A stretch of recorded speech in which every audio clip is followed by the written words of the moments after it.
दोस्तों ये बात आप अच्छे से जानते हैं कि ब्रह्मांड के अंदर कई तरीके के रहस्य पाए जाते हैं, लेकिन हमारी पृथ्वी के अंदर भी कुछ इस तरीके के रहस्य पाए जाते हैं जिसका पता अभी तक अच्छे साइंटिस्ट भी नहीं लगा पाए हैं। आज हम इन्हीं में से एक रहस्य के बारे में बात करने वाले हैं।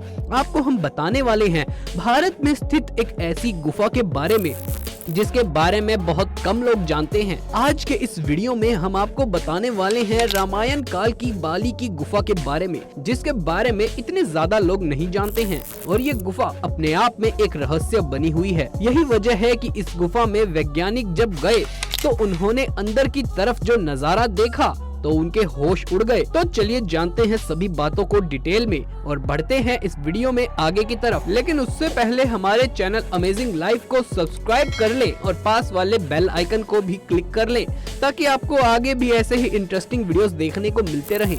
और वीडियो को एक छोटा सा लाइक भी कर देना, इससे हमारा मोटिवेशन थोड़ा सा अप रहता है।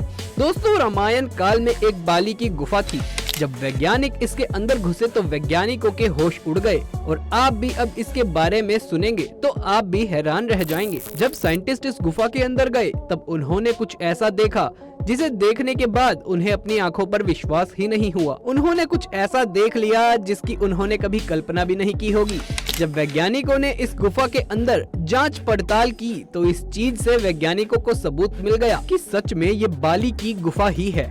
वानर राज बाली का शासन किष्किंधा नगरी में हुआ करता था और उसके बारे में कहा जाता है कि वो इतना ज्यादा शक्तिशाली था कि उसने रावण को भी पराजित कर रखा था। असल में रामायण के अनुसार बाली को उसके धर्म पिता इंद्र से एक स्वर्ण हार प्राप्त हुआ था। इस हार की शक्ति अजीब ही थी। इस हार को ब्रह्मा जी ने मंत्र युक्त करके वरदान दिया था कि इसको पहनकर बाली जब भी रणभूमि में अपने दुश्मन का सामना करेगा तो उसके दुश्मन की आधी शक्ति क्षीण हो जाएगी और ये आधी शक्ति बाली को प्राप्त हो जाएगी। इस कारण से बाली लगभग अजेय था। बाली ने अपनी शक्ति के बल पर मायावी रावण तक को पस्त कर दिया था। लेकिन इस बीच कुछ ऐसा हो गया कि उसकी दुश्मनी अपने भाई से ही हो गई।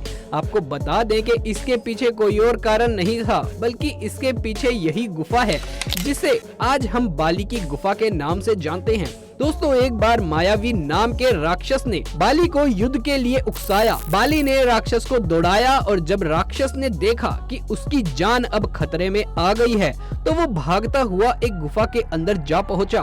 बाली ने उस गुफा के बाहर सुग्रीव को खड़ा कर दिया और खुद गुफा के अंदर पहुंचा। बाली राक्षस का वध करने के लिए गुफा के अंदर चला गया।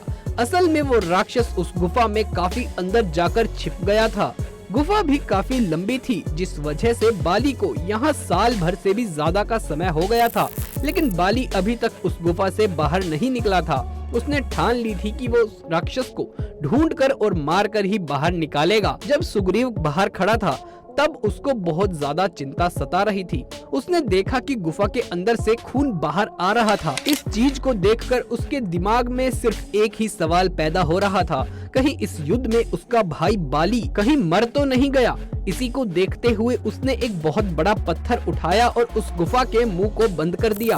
दोस्तों इस गुफा का सच कुछ और ही था। यहाँ पर सुग्रीव को जो लग रहा था कि उसके भाई की मौत हो गई है वो गलत था। आपको बता दें कि यहाँ पर बाली को उस राक्षस को ढूंढने में 1 साल का समय लग गया। तो यहाँ पर आप इस चीज से अंदाजा लगा सकते हैं कि ये गुफा अंदर से कितनी लंबी होगी। 1 साल बाद बाली ने उस राक्षस को ढूंढा और उसका वध कर दिया। उसके बाद जब वो गुफा से बाहर निकलने के लिए गुफा के बाहर की तरफ आया तो उसने देखा कि गुफा के आगे किसी ने एक बड़ा सा पत्थर रख दिया है। इस चीज को देखकर बाली को लगा कि सुग्रीव मेरा शासन हड़पना चाहता है। बड़ी मशक्कत के बाद वहां पर बाली ने उस पत्थर को हटाया और अपनी नगरी में वापस पहुंचा। उसके बाद बाली ने सुग्रीव को वहां से धक्के मारकर बाहर निकाल दिया। बाली ने अपने भाई सुग्रीव की पत्नी को हड़पकर उसको बलपूर्वक अपने राज्य से बाहर निकाल दिया। जिसके बाद सुग्रीव वानरों के साथ ऋषि पर्वत पर रहने लगे, जहां उनकी मुलाकात हनुमान जी से हुई। हनुमान जी ने सुग्रीव को प्रभु श्री राम से मिलाया। सुग्रीव ने अपनी पीड़ा बताई और फिर श्री राम ने बाली को छुपकर तब तीर से मार दिया जब बाली और सुग्रीव में मल्ल युद्ध चल रहा था। क्योंकि भगवान श्री राम ने कोई अपराध नहीं किया था, लेकिन फिर भी बाली के मन में ये द्वेष चल रहा था कि उन्होंने मुझे छुपकर मारा है। बस इसीलिए जब प्रभु श्री राम ने कृष्ण अवतार लिया तब उसी बाली ने जरा नाम के बहेलिये के रूप में नया जन्म लेकर प्रभाव क्षेत्र में विष युक्त तीर से श्री कृष्ण को हिरण समझकर तब मारा जब वो पेड़ के नीचे योग निद्रा में विश्राम कर रहे थे। आज के समय में बाली की गुफा कुंज बंदरा नदी के किनारे वाले कर्नाटक के हिप्पी शहर के आसपास के इलाके में मौजूद है। यहाँ के कुछ लोगों ने दावा किया है कि ये वही बाली की गुफा है जिसमें बाली और मायावी राक्षस के बीच में युद्ध हुआ था। दोस्तों, जब वैज्ञानिकों को इस बात की खबर लगी तो उसके बाद वैज्ञानिक इसकी खोज करने के लिए गुफा के अंदर चले गए। लेकिन जब वो गुफा के अंदर जा रहे थे तो उन्हें इस चीज का अंदाजा नहीं था कि ये गुफा कितनी लंबी हो सकती है। इसी को देखते हुए वापस आ गए और फिर दोबारा जाने के लिए अपने साथ खाने पीने का सामान भी लेकर गए। इस गुफा की लंबाई का अंदाजा हम यहीं से लगा सकते हैं कि जब बाली को राक्षस को ढूंढने में 1 साल का समय लग गया था तो इस चीज का अंदाजा आसानी से लगाया जा सकता है कि ये गुफा कितनी लंबी रही होगी।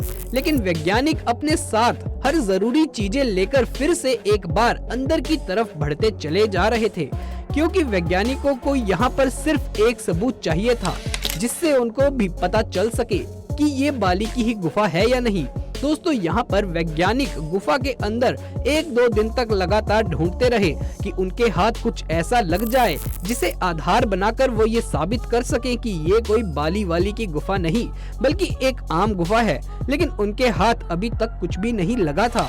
पर दोस्तों, जब तीसरे दिन की शुरुआत हुई तब उनके हाथ में एक नाखून लगा। इस नाखून को देखते ही इतना तो बताया जा सकता था कि ये कोई आम नाखून नहीं था, ना ही ये किसी इंसान का था और ना ही किसी जानवर का था। वो नाखून बिल्कुल सामान्य से अलग था। इसी को देखते हुए इस नाखून की सारी जानकारी प्राप्त करने के लिए इसे लैब में भेज दिया गया। इसके बाद वैज्ञानिकों का हौसला बढ़ा और उनको जानने की जिज्ञासा अंदर की तरफ और खींचती चली ले गई। जब वो और अंदर की तरफ गए तब उन्होंने कुछ ऐसा देखा जिसकी उन्होंने कभी कल्पना भी नहीं की होगी। उनकी नजरों के सामने दीवार पर एक ऐसा चित्र बना हुआ था, या ये कहें कि उस दीवार पर कुछ ऐसा लिखा हुआ था जो कि उनको पढ़ने में नहीं आ रहा था। जब वैज्ञानिकों ने इसकी जांच पड़ताल की तो उनको पता चला कि ये लिखावट काफी पुरानी है, सटीक रूप से बताया नहीं जा सकता, लेकिन फिर भी ये लिखावट 5 से 6 हजार साल पुरानी है। और उनको पता चला कि वानर नाम की प्रजाति पहले इस तरीके की लिखावट का इस्तेमाल किया करती थी।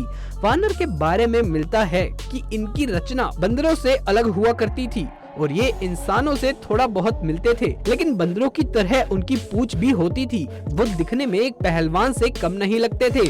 और जब लैब में इस नाखून का परीक्षण चल रहा था तो इससे पता चल गया था कि ये नाखून किसी इंसान या जानवर का तो बिल्कुल भी नहीं है। और पिछले इतिहास को देखते हुए यहाँ पर कुछ वैज्ञानिकों का ये भी मानना था कि मायावी राक्षस और बाली के बीच इस गुफा के अंदर जो युद्ध के बारे में जो मान्यताएं हैं वो कोई कहानी नहीं बल्कि सच का इतिहास है। यानी अब वैज्ञानिक भी अंदर ही अंदर मानने लगे थे कि रामायण की कहानी कोई कहानी नहीं बल्कि एक सच का इतिहास है। बाकी आज भी सटीक रूप से पुरातत्व विभाग की तरफ से इस बात की कोई पुष्टि नहीं आई है, लेकिन जानने वाले जानते हैं कि ये गुफा वही बाली की गुफा ही है। तो दोस्तों, आपका इसके बारे में क्या कहना है हमें नीचे कमेंट बॉक्स में जरूर बताइएगा। अगर ये वीडियो अच्छा लगा हो तो इसे एक लाइक कर दीजिए और हमारे चैनल को सब्सक्राइब भी कर लीजिए। जल्द मुलाकात होगी अगली वीडियो में, तब तक के लिए आप सभी का धन्यवाद।